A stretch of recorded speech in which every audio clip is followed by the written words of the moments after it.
Boa noite. Boa noite. Blocos lotados e consumo excessivo de álcool. Nas ruas de São Paulo não faltaram flagrantes de bebedeira. Com teor alcoólico maior que o da cerveja, os destilados viraram febre entre os mais jovens.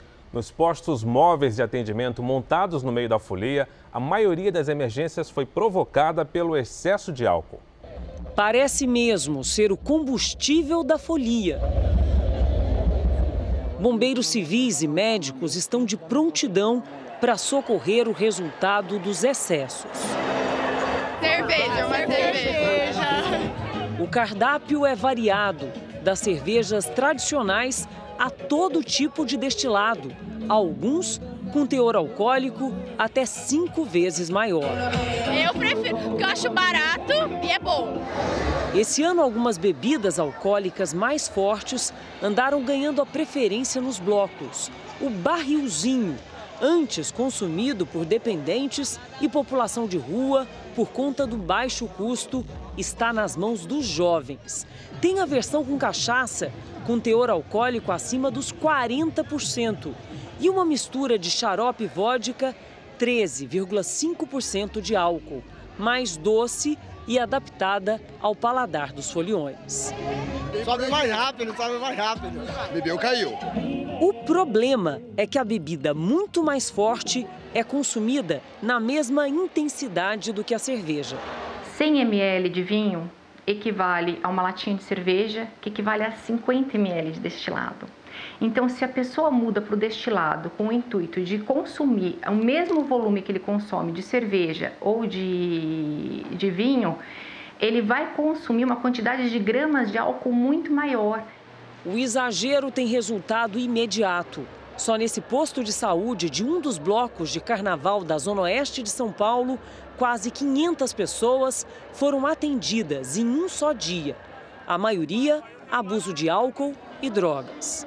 Para os jovens, as consequências do uso abusivo do álcool podem ser mais potencializadas e, inclusive, danosas. Isso porque o organismo não está apto a receber essa substância, nem do ponto de vista biológico, nem psicológico e social. Para quem começa mais cedo, o risco de dependência também aumenta bastante. Intercalar, por exemplo, uma tacinha de bebida qualquer, com um copo de água. A cada taça de vinho eu vou tomar 2 a 3 copos de água. Então isso acaba diminuindo bastante o consumo de gramas de álcool por hora. Esse ano, Isabela fez maratona de bloquinhos em São Paulo. A experiência de outros carnavais ajudou a demarcar limites. Assim aproveita muito mais. Com certeza, ó, eu posso sair daqui para outro. Sendo que uma pessoa que fica bêbada, ela não vai nem lembrar o que ela fez aqui, vai ficar lá jogada. Veja agora outros destaques do dia. Chefão do Jogo do Bicho é executado no Rio após desfile de carnaval. Águia de Ouro é a escola campeã de São Paulo. Na série especial, as tecnologias que fazem de Dubai a capital do futuro.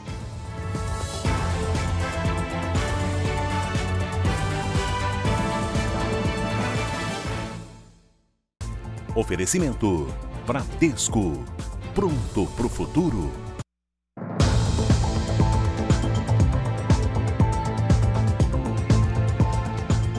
Em Curitiba, o carnaval de rua foi marcado por confusão e vandalismo. Por isso, a segurança será reforçada nesta última noite de folia. No lugar de festa e alegria, tumulto e quebra-quebra. A cena se repetiu nos últimos 3 dias no centro histórico de Curitiba. Pessoas quebrando vitrines e saqueando lojas. Nessa ótica, todo o estoque foi levado. A joalheria e a loja de eletrodomésticos também foram alvos dos foliões descontrolados. A Guarda Municipal tentou controlar a situação, mas houve confronto. 2 cinegrafistas foram atingidos por tiros de balas de borracha. Esse estudante que tentava se divertir acabou ferido na confusão. Começou uma correria e todo mundo em desespero, ainda mais pessoas novas e tal. Começou, é incrível como não teve ninguém pisoteado. É realmente incrível, muita sorte. Esse motorista tentou passar pela rua no momento da confusão. A multidão cercou o carro com chutes e pontapés. Até garrafas de bebidas foram arremessadas.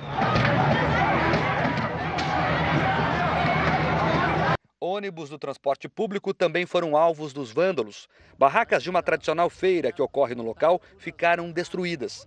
Depois da confusão, muita sujeira deixada para trás. Segundo a Polícia Militar, não havia autorização para a festa aqui no local. As pessoas se organizaram sozinhas pelas redes sociais, o que dificultou um planejamento de segurança. Agora, imagens de câmeras devem ajudar a identificar os responsáveis pelos tumultos. Estamos muito preocupados com isso. Pessoas vêm para cá, ficam em pensões, pensionados, traficantes e procuram, assediam essas pessoas para vender drogas. O homem apontado como um dos chefes do Jogo do Bicho no Rio de Janeiro foi executado nessa madrugada depois de assistir ao desfile das escolas de samba. Alcebiades Garcia, o Bide, foi morto ao chegar em casa na Barra da Tijuca. Quem vive na rua tranquila e sem saída se desesperou com os tiros no fim da madrugada. Me joguei no chão ali para entender, só que os barulhos não paravam. Foi em frente a esse prédio na Barra da Tijuca que Alcebiades Paz Garcia, conhecido como Bide, foi assassinado. Segundo testemunhas, um carro preto com 3 homens aguardava a van onde o contraventor, a mulher e um motorista estavam. O casal voltava dos desfiles das escolas de samba. 2 criminosos encapuzados fizeram os disparos. Em um veículo atrás da van estavam 2 seguranças do contraventor, que não reagiram. Foram 40 tiros. O contraventor morreu na hora. Um carro que estava estacionado na rua e o portão do prédio foram atingidos. A polícia já analisa imagens de câmeras de segurança dos prédios. A mulher de Alcebiades e o motorista foram ouvidos na delegacia. Bide era apontado como um dos chefes do Jogo do Bicho no Rio de Janeiro. A família se reuniu no Instituto Médico Legal e evitou falar com os jornalistas. A polícia não autorizou a cremação do corpo de Alcebiades Paz Garcia por se tratar de uma morte violenta. Ele será enterrado amanhã em um cemitério da zona norte do Rio. Há quase 2 décadas, o contraventor assumiu os negócios do Jogo do Bicho e a fortuna da família, estimada em 25 milhões de reais. Alcebiades era irmão de Valdomir Paz Garcia, o Maninho, assassinado há 16 anos. O filho de Maninho, Miro Garcia, foi morto em 2017. No ano passado, a irmã dele, Xana Garcia, sobreviveu a um atentado. O marido dela, que chegou a cuidar dos pontos do Jogo do Bicho, também morreu. Até hoje, ninguém foi preso pelos crimes. Soldados do Exército começaram a chegar ao interior do Ceará.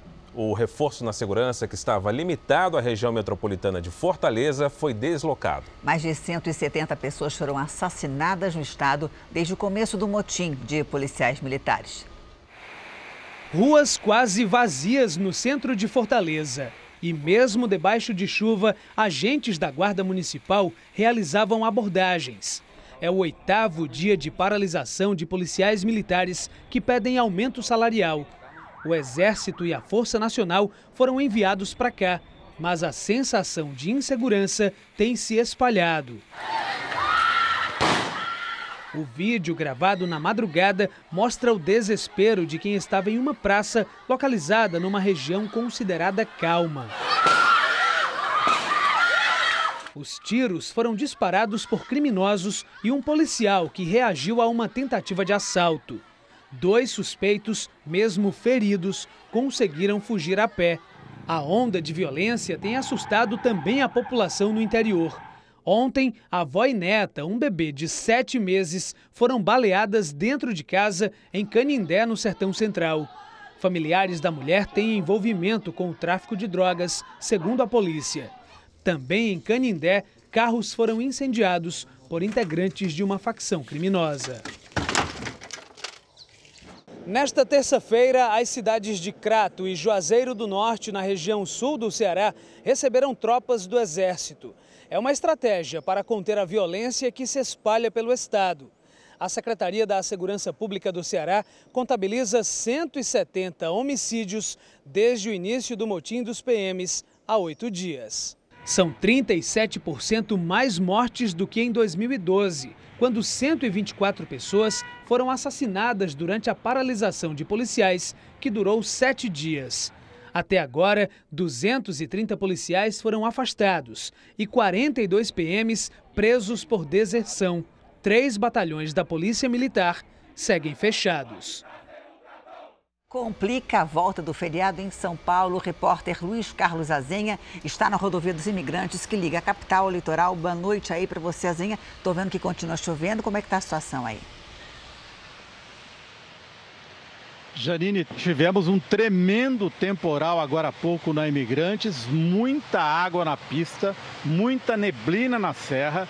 Mesmo assim, o trânsito fluindo. Paulistanos antecipando a sua volta para São Paulo depois do Carnaval. Temos problemas em várias rodovias estaduais e federais do estado, especialmente nas áreas urbanas, Guarulhos, Campinas, São José dos Campos. Em Mairiporã, na Fernão Dias, 16 quilômetros de lentidão. Horário de pico previsto para o retorno amanhã entre 8 da manhã e 5 da tarde. E agora vamos ao repórter Pedro Paulo Filho, que está na ponte Rio-Niterói, que liga a capital fluminense ao litoral norte do estado. Boa noite, Azenha. Pedro, boa noite a todos. Olha, por aqui o movimento ainda é bastante tranquilo nos dois sentidos da ponte Rio-Niterói. O mesmo acontece na BR-101, a rodovia BR-101, tanto no trecho da Rio Santos quanto em direção ao norte do estado. A situação ainda também é bastante tranquila nas rodovias Presidente Dutra e Washington Luiz. A estimativa da concessionária Ecoponte é que 180 mil veículos passem aqui em direção ao Rio entre essa quarta-feira de cinzas e a quinta-feira. Mas a previsão é de que ainda na próxima segunda-feira, 78 mil veículos retornem ao Rio pela ponte. Até o final do Carnaval, a previsão é de que 1.900.000 veículos tenham trafegado pela ponte. E muitos motoristas de Minas Gerais também já começam a voltar a Belo Horizonte. Por isso, vamos até lá conversar com o repórter Luiz Gustavo. Boa noite, Luiz. Como está o movimento por aí? Nós estamos na BR-381, que liga Minas Gerais ao Espírito Santo.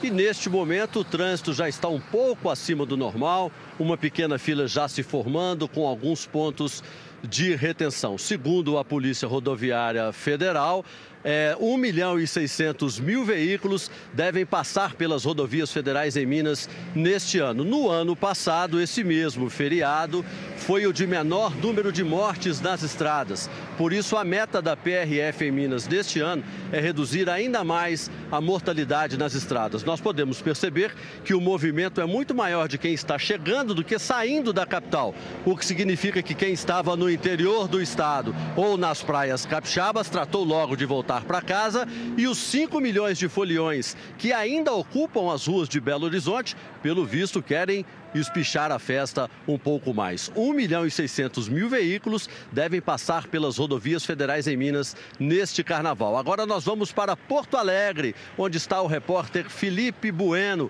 Em qual rodovia você está, Felipe? Oi, boa noite a todos. Eu estou na BR-290, também conhecida como Freeway, que marca aqui, o acesso do litoral norte do Rio Grande do Sul até a chegada a Porto Alegre. E o movimento por aqui é intenso. A CCR Via Sul, concessionária que administra a rodovia, estima que até esta quarta-feira de cinzas retornem cerca de 160 mil carros para Porto Alegre e região metropolitana. Das praias catarinenses devem voltar cerca de 80 mil automóveis pela BR-101. Funcionários da CCR também antecipam a cobrança da tarifa nas praças de pedágio para ajudar na fluidez da rodovia. Além disso, o acostamento está liberado para o tráfego. O motorista deve ter atenção aos painéis luminosos que indicam a faixa extra. De Porto Alegre, Felipe Bueno. Valeu, Felipe. Obrigada para você. 2 acidentes assustaram quem estava na praia hoje no Guarujá, litoral de São Paulo. Uma lancha pegou fogo e um avião de pequeno porte caiu no mar. A imagem mostra o avião voando muito baixo, perto das ondas na Praia do Tombo. Instantes depois, ele mergulha na água. Os surfistas logo notaram um barulho muito alto e perceberam que o avião ia cair. Uma surfista, inclusive, se aproximou um pouco mais e ajudou a resgatar o piloto. A hora que eu estava chegando bem pertinho, eu já vi ele boiando. Aí ele falou, você me ajuda? Eu falei, claro, eu vim aqui para isso. Aí logo em seguida chegou o salva-vidas. O piloto estava sozinho e não se feriu. O avião que ele pilotava era usado para puxar faixas de propaganda. Ainda não há informação oficial sobre o que provocou a queda. Horas antes, na praia da Enseada, uma lancha pegou fogo. Os 9 ocupantes se jogaram no mar e foram tirados da água pelos bombeiros. Dos 8 feridos, 3 estão internados. E o presidente Bolsonaro passa o carnaval no Guarujá, litoral de São Paulo. Boa noite, Fábio Menegatti. E o que o presidente fez hoje? Boa noite, Luiz. Olha, a exemplo do que aconteceu ontem, o presidente deixou o forte e foi fazer um passeio. Só que desta vez ele foi numa moto aquática. Foi em Praia Grande, município vizinho aqui do Guarujá. Assim que saiu da água, Bolsonaro ainda conversou com as pessoas que o aguardavam, tirou fotos e respondeu perguntas. O presidente logo em seguida também fez uma caminhada pela praia. E a assessoria de Bolsonaro não informou se amanhã o presidente tem alguma agenda específica. Existe a possibilidade de que Bolsonaro retorne a Brasília ainda nesta quarta-feira de cinzas. Do Guarujá, Fábio Menegatti. Obrigado, Menegatti. E você vai ver a seguir: família clona cão de estimação para prolongar a amizade fiel. E na série especial, o futuro já começou em Dubai. A cidade mega tecnológica vai sediar a Expo 2020.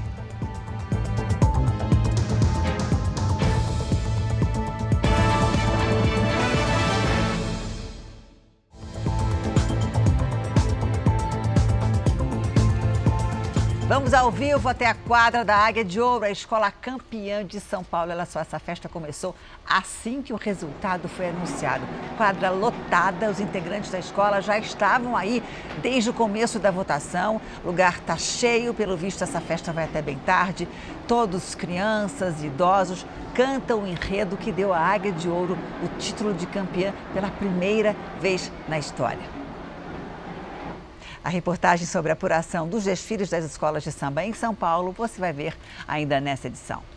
Passa de 40 o número de pessoas picadas com agulhas nas ruas de Olinda e do Recife neste carnaval. A maioria, mulheres. Várias vítimas fizeram exames de sangue para identificar possíveis doenças. A polícia ainda não sabe quem está por trás desses ataques. Esta estudante conta que estava no meio da multidão, em um bloco em Olinda, quando sentiu uma picada no braço. Um monte de gente me empurrando, eu não conseguia nem descer a ladeira. E de repente eu senti aquele choque, assim, como se fosse um ferrão de abelha no meu braço. Procurei a Secretaria de Saúde e eles me encaminharam para cá, para o hospital. Segundo a Secretaria de Saúde de Pernambuco, 41 casos semelhantes foram notificados no estado desde sábado. As vítimas estão sendo encaminhadas para este hospital do Recife, referência em doenças infecto-contagiosas. Esta mulher foi picada nesta manhã. Estava tentando passar pela multidão, empurra, e foi aí que, depois de um tempo, meu braço começou a doer. E quando eu olhei, estava com essa pinta. Não tem como identificar no meio da multidão? Não tem como, e eu também não senti nada, só depois. Policiais civis foram até o hospital esta tarde em busca de informações para a investigação. De acordo com os médicos, é muito importante que a vítima procure atendimento em até 72 horas após a agressão, para que a medicação indicada em cada caso possa fazer efeito. Todas as vítimas foram liberadas, com a orientação de retorno ao hospital em 30 dias para reavaliação. Ninguém gosta de perder documentos, certo? Ainda mais no carnaval. Mas antes de fazer a segunda via, vale a pena dar uma olhada nos Correios. Guilherme sabe a dor de cabeça que é ficar sem os documentos. Ele já perdeu 2 vezes, mas só em uma delas conseguiu recuperar. E aí um amigo meu falou, não, vai no Correio que o pessoal às vezes larga ali, tu pode retirar lá. Eu voltei no Correio, acho que uns 2 dias depois, estava ali a minha identidade e acho que algum cartão que eu tinha também, assim, de banco e tal. O carnaval é a época do ano em que os Correios mais recebem documentos perdidos. Quem encontra pode entregar nas caixas de coleta nas ruas ou nos guichês das agências em qualquer lugar do país. Identidade, carteira de motorista, de trabalho, tem até cartão de transporte coletivo. Na agência central de Porto Alegre, são mais de 1.600. Os documentos não ficam muito tempo aqui nos Correios. São 60 dias a partir da data em que foram entregues. Quando esse prazo termina, eles são devolvidos para os órgãos emissores. Basta uma consulta pelo site dos Correios para saber se o documento continua lá. É só incluir o nome de quem perdeu para fazer a busca. O sistema vai localizar o documento e vai informar para o senhor aonde que ele está disponível. Nesta questão, como o senhor mora em outro estado, o senhor tem a disponibilidade de conversar lá com a agência, solicitar que esse documento seja encaminhado para o local mais próximo do seu domicílio. Uma taxa de R$ 5,95 é cobrada na hora da entrega. No ano passado, quase 200 mil documentos perdidos foram cadastrados pelos Correios no Brasil, mas apenas 5 mil foram retirados pelos donos. O ex-ditador do Egito, Hosni Mubarak, morreu hoje aos 91 anos. Ele comandou o país por 30 anos até ser deposto em 2011 durante os protestos da Primavera Árabe. Mubarak passou 6 anos preso por corrupção e conspiração para matar manifestantes, entre outros crimes. Mas foi libertado depois de ter sido inocentado da maior parte das acusações. O ex-ditador havia passado por uma cirurgia e ficou 1 mês sob cuidados intensivos. A causa da morte não foi divulgada. Nos Estados Unidos, um casal da Califórnia não se conformou com a morte do cachorro de estimação e então decidiu cloná-lo. Marley era um labrador que viveu por 12 anos. Em 2014, salvou a vida da dona durante uma caminhada quando ela estava grávida. O cachorro impediu Alicia de ser picada por uma cascavel. Ela e o marido, David, contam que perder o amigo não foi fácil. Mas 5 anos depois, veio Zig, com a mesma personalidade de Marley e os mesmos gostos para brinquedos. Um clone. Ele foi feito com a mesma tecnologia usada para clonar a ovelha Dolly em 1997. A empresa responsável diz que a lista de espera para o procedimento é de 1 ano e o serviço pode custar de 150 a 220 mil reais. Veja a seguir, exclusivo, Polícia Federal e a BIM já monitoram a chegada de aviões de países com alerta do coronavírus. E ainda hoje, na série especial de aplicativo para encher o tanque do carro, a chuva que cai no deserto, a tecnologia é parte da rotina de quem mora em Dubai.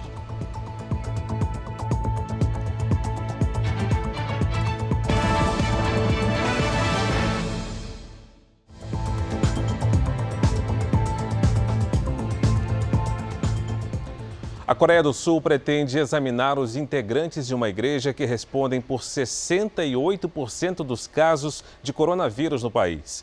Cíntia Godoy, bom dia aí para você. Quantas pessoas devem ser examinadas?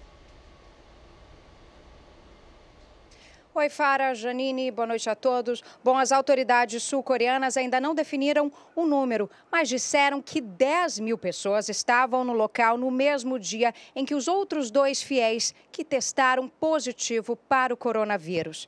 O templo fica em Daegu, cidade onde a primeira infecção foi confirmada. Nesta terça, o local, que continua fechado, passou por inspeção das autoridades. Estima-se que a igreja tenha mais de 200 mil fiéis. Pela primeira vez desde que o surto teve início, o presidente da Coreia do Sul foi a Daegu e afirmou que não seria preciso isolar a área, como foi feito em algumas cidades da China. O governo chinês disse que trabalha em conjunto com a Coreia do Sul e o Japão para conter o surto. O número de casos registrados no mundo já passa de 80.400 e a doença já matou 2.712 pessoas. Fara, Janine. Obrigado, Cíntia. Subiu para 41 o número de países com casos de coronavírus. Nos Estados Unidos, cresce a preocupação com um possível surto. Já foram confirmados 57 casos de coronavírus em solo americano. Após uma reunião a portas fechadas em Washington, senadores criticaram a abordagem do governo para conter a disseminação. The administration has no plan to deal with the coronavirus. Mesmo assim, em viagem à Índia, o presidente Donald Trump disse que o vírus está sob controle nos Estados Unidos. Hoje, o Centro de Controle e Prevenção de Doenças fez um novo alerta. Disse que os americanos devem se preparar para um surto de coronavírus que pode ser bem perigoso. A questão não é mais se isso vai acontecer, mas quando, diz o órgão. O anúncio voltou a mexer com o mercado financeiro e a Dow Jones despencou pelo 2º dia consecutivo. Na Europa e no Oriente Médio, o aumento de pessoas infectadas preocupa as autoridades. Na Itália, alerta máximo. Já são mais de 320 casos e 11 mortes.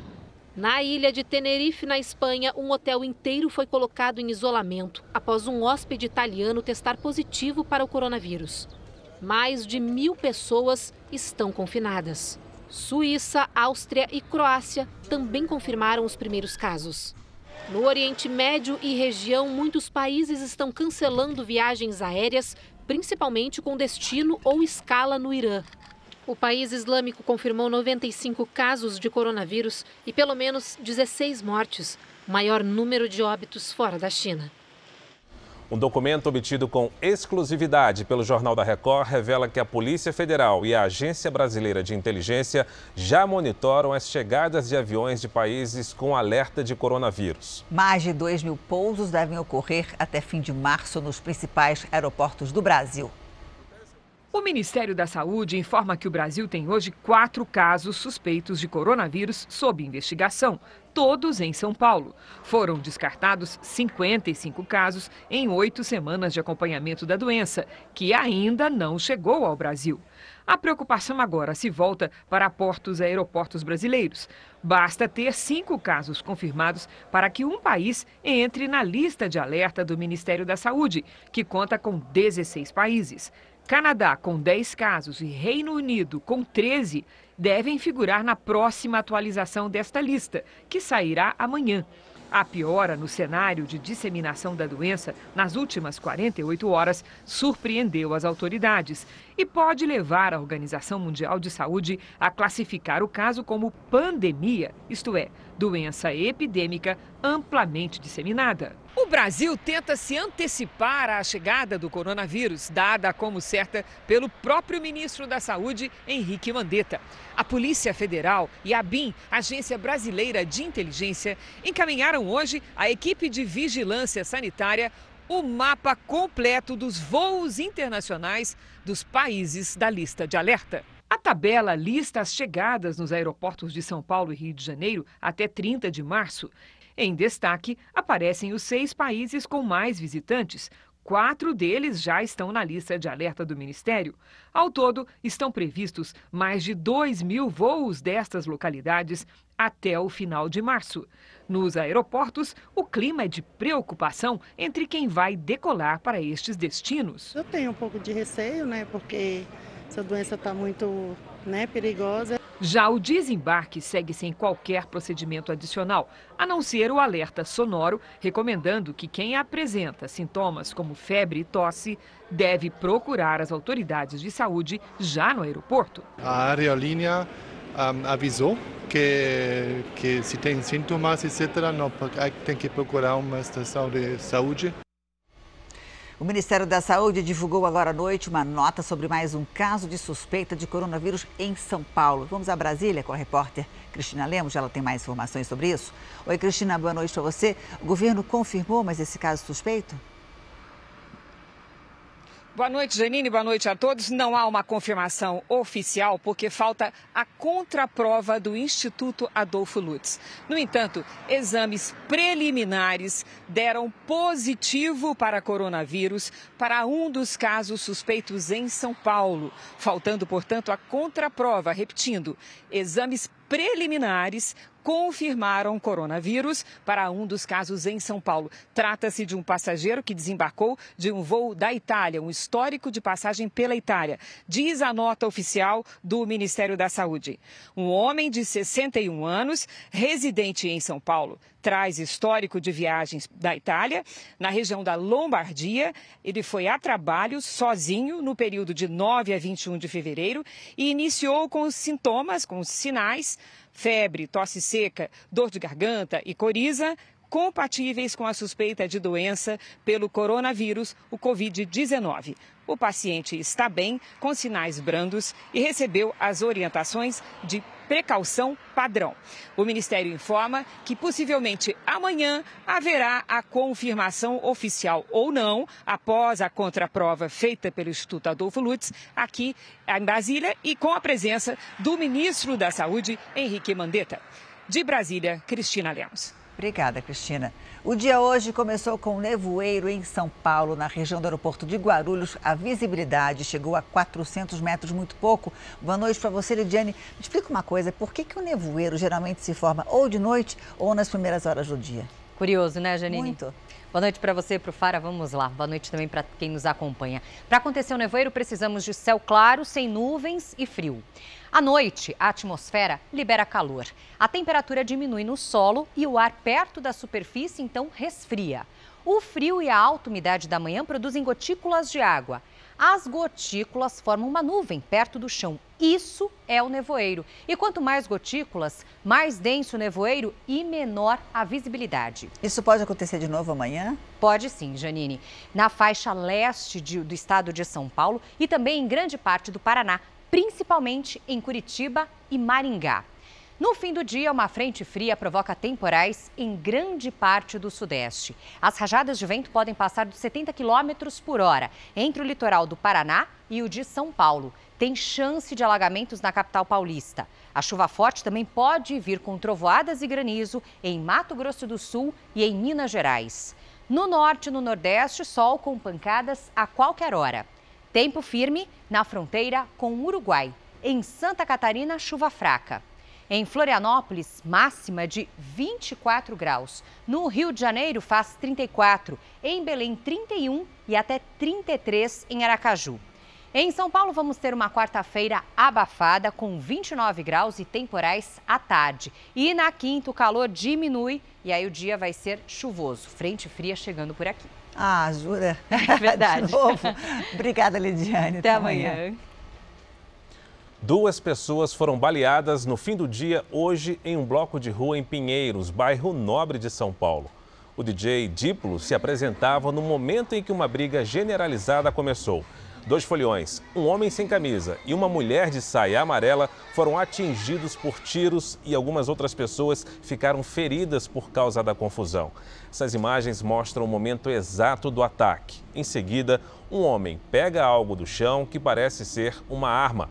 Ainda não há informações sobre o estado de saúde das vítimas, nem sobre os autores do crime. O casal está internado em um pronto-socorro da capital paulista.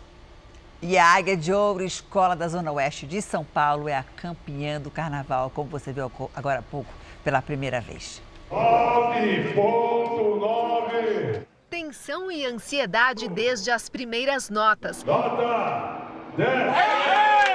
A vencedora foi divulgada após quase 1h30 de apuração. Depois do resultado da alegoria, o penúltimo quesito, 4 escolas disputavam o título. A reviravolta veio bem no fim e a última nota da bateria confirmou o resultado. Este ano, vitória da Águia de Ouro. Com o enredo O Poder do Saber, a escola contou a história da evolução do conhecimento do homem. Desde os tempos primitivos aos robôs, a campeã também ousou, com o carro alegórico que relembrou a destruição de Hiroshima por uma bomba atômica. Mostrou que o saber também pode destruir. É o primeiro título da escola que entrou no sambódromo de madrugada. A Mancha Verde, campeã do ano passado, ficou em segundo lugar, trazendo uma mensagem de esperança no samba. Antes da apuração, a nota da alegoria de um dos 4 jurados foi impugnada, após ele ter sido flagrado dançando durante o desfile. Foi justamente este o quesito que tirou o título da Acadêmicos do Tatuapé. A X9 paulistana foi a única do grupo especial a ter desconto de nota por problemas durante o desfile. Outras informações sobre o carnaval você encontra no r7.com. Nanotecnologia para fazer chover no deserto. Delegacia virtual que tem até ficha de emprego. Escolas só com livros digitais. Postos de combustível móvel que abastece o carro em casa. Assim é Dubai, é a cidade que se reinventa a cada dia.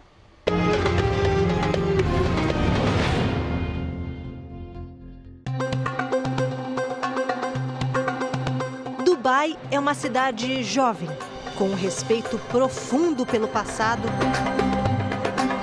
e os olhos fixos no futuro. O amanhã, aqui no Emirado, já começou. Construções novas surgem num ritmo acelerado. De vilarejo de pescadores a uma das mais tecnológicas cidades do mundo, foram só 40 anos. O metrô de Dubai foi inaugurado há apenas 11, já totalmente automatizado.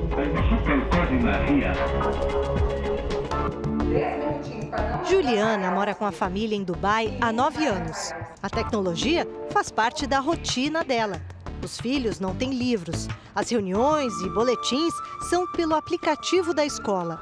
Aí eu abro e sei as informações, eu não recebo mais papel. Aí eu assino aqui, dou ok, vem um recibo de que foi lido, a escola recebe que eu já fui comunicada. Para abastecer o carro, outro aplicativo. E ao invés de ela ir até o posto, é o posto que vai até a casa dela. Eles só pedem que eu deixe o tanque aberto para que eles consigam abastecer, porque você não precisa estar no lugar, ele já tem meu cartão de crédito.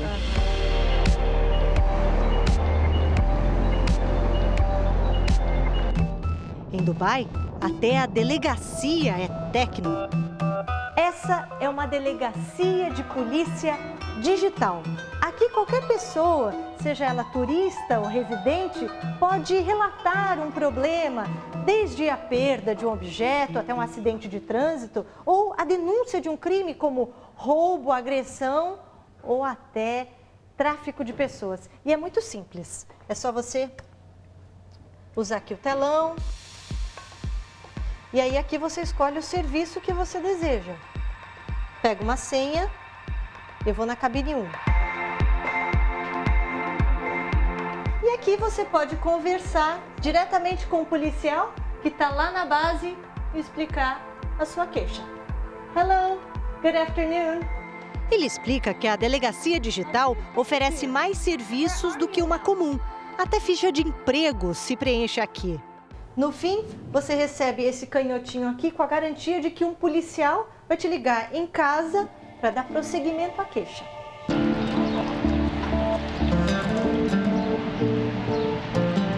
No antigo deserto, a tecnologia faz até chover. Dubai é uma das cidades mais secas do mundo. Em todos os 7 Emirados Árabes, chove 120 milímetros por ano. É o equivalente a um dia de chuva forte em uma cidade como São Paulo, por exemplo. Essa chuva aqui é fabricada. Como? Sobrevoando as nuvens. Aviões passam por cima delas, jogando sais que condensam as partículas de água. E assim se produz chuva no deserto. Os Emirados Árabes têm investido milhões em projetos para aumentar a quantidade de chuva. E agora apostam em nanotecnologia para semear as nuvens. Existe um trabalho todo de melhorar a qualidade de vida e isso influencia a temperatura também. Então, quando é verão aqui, a gente está em 50, 52 graus. Fernanda mora em Dubai há 12 anos. Quando chove, as escolas param, liberam as crianças mais cedo, o trabalho acaba mais cedo. As famílias levam as crianças para fora, vamos ver a chuva. Criança, filha, isso é chuva, brinque na chuva, porque realmente é um acontecimento. Os Emirates adoram impressionar e terão uma ótima oportunidade este ano. A partir de outubro, Dubai vai sediar a Expo 2020. Pela primeira vez, o Oriente Médio organiza o evento, que deve receber 16 vezes mais visitantes que a Copa do Mundo da Rússia. Dubai vai investir mais de 7 bilhões de dólares na Expo. Há 3 anos atrás, nós começamos o programa de Expo Live, que é de buscar ao mundo inteiro inovadores, sendo esses empreendedores e startups, que têm um projeto, uma solução inovadora para um problema social, um problema ambiental, para eles poderem não só contar a sua história, demonstrar a sua inovação, mas poder inspirar os nossos visitantes. O Brasil vai ficar no setor dedicado à sustentabilidade, com um pavilhão que vai simular o clima amazônico. Sustentabilidade não é só um tema, é também um princípio que a Expo 2020 segue. Um bom exemplo é o pavilhão Terra, o principal aqui dessa área. Ele tem o formato de um funil com um grande condensador para coletar água da chuva. E toda a superfície dele vai ser coberta com placas solares. Logo aqui ao lado tem essas estruturas que ganharam o nome de árvores, porque elas imitam a fotossíntese na geração de energia e também se movem de acordo com a luz, como se fossem girassóis. Após a Expo 2020, que termina em abril de 2021, toda essa infraestrutura vai se tornar um novo bairro. E assim, mais uma vez, vai surgir uma nova Dubai. Incrível, né? Ao longo dessa semana, a gente ainda vai conhecer a culinária de Dubai, que dizem que é incrível, e também a segurança, que é excepcional na cidade. Dubai se reinventa a cada ano, pelo jeito, né? Incrível. O Jornal da Record termina aqui. A edição de hoje na íntegra e também a nossa versão em podcast estão no Play Plus e em todas as nossas plataformas digitais. E à 00:30 tem mais Jornal da Record, hoje com o Leandro Stoliar. Fica agora com a novela Amor Sem Igual. Boa noite para você. Ótima noite.